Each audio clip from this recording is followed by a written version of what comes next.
Selling in US tech shares weighed on US markets overnight and dragged the indices deeply into the red, despite what was otherwise a fairly calm trading event for global investors. We saw a steadying in bond markets with a couple of points rally in some key 10-year bond markets, but overall a fairly steady interest rate environment. And it was a similar situation with currencies. After a period of extended volatility, we saw a fairly calm night's trading with dollar yen and euro US dollar both steady, and a similar situation with the Australian dollar against the US dollar. So despite those steady leads and good gains for European shares, particularly Italian and German shares, we saw positive momentum at the opening of the US session, but that quickly soured as the sellers moved into the tech stocks. And the reasons for the pressure on the tech stocks is not just that they've been market darlings for so long. There are real concerns about the underlying industries, and in particular, DeepSeek's advances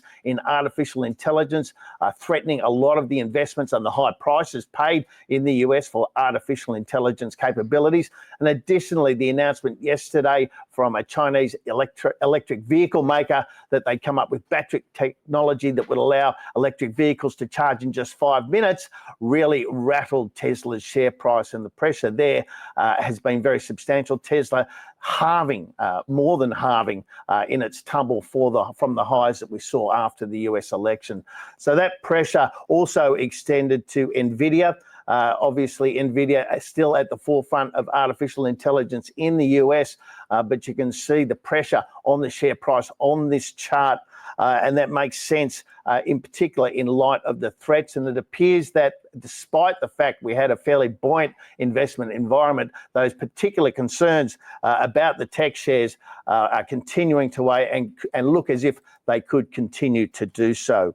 The market pullback we saw in the US happened despite some fairly strong economic data, and in particular, manufacturing production and industrial production generally were much stronger than expected in the US. Unfortunately, alongside that, we also saw a surge in import prices and import volumes, as it appeared some US businesses were getting ahead of the potential introduction of tariffs. So all eyes now turn to the US Federal Reserve and the interest rate decision that will release overnight. It'll come out at 5 a.m. Australian Eastern Daylight Savings Time. And we'll see, although there's no expectation there'll be a change to interest rates at this meeting, given the uncertainty in the policy environment in the US, there is a real focus on any commentary and any clues the Fed might give to its views on the growth outlook, given the introduction of tariffs in particular and the big changes in the policy environment overall. So the commentary will be very closely watched, and any hints as to the future direction of interest rates will be taken very seriously, remembering that US interest rate traders are still pricing 2 interest rate cuts by the end of the year. And any commentary from the Fed that goes against that could not only change the outlook for interest rates, but the outlook for shares as well.